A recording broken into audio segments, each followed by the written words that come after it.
Hello সবাই, আজকে তাসফিয়া শিখবে কিভাবে ভূমিকম্পে নিরাপদ থাকতে হয়। তোমরাও শিখে নাও, কারণ একটু সচেতনতা জীবন বাঁচাতে পারে। তাসফিয়া দুপুরে ঘরে বসে খেলনা সাজাচ্ছিল। হঠাৎ মাটিটা হালকা কাঁপতে শুরু করল। তাসফিয়া চমকে উঠে বলল, এটা কি হচ্ছে? মা শান্তভাবে বললেন, তাসফিয়া, ভয় পেও না, এটা ভূমিকম্প। এখন দ্রুত টেবিলের নিচে ঢুকে মাথা ঢেকে ধরো। তাসফিয়া টেবিলের নিচে গিয়ে দু হাতে মাথা ধরে বসে পড়ল।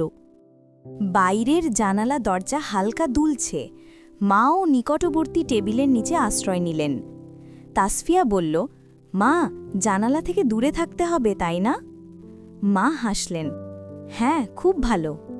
কাঁপুনি থেমে গেলে মা বললেন, এখন সিঁড়ি দিয়ে ধীরে নিচে নামব, লিফট ব্যবহার করা যাবে না। তাসফিয়া মাথা নেড়ে বলল, ঠিক আছে মা, সিঁড়ি দিয়ে যাব। তারা খোলা মাঠে গিয়ে দাঁড়াল। তাসফিয়া শ্বাস নিয়ে বলল, আমরা তো নিরাপদ। মা বললেন, হ্যাঁ, ভূমিকম্পে ঢোকো, ঢেকে রাখো, ধরে রাখো, এটাই সবচেয়ে ভালো উপায়।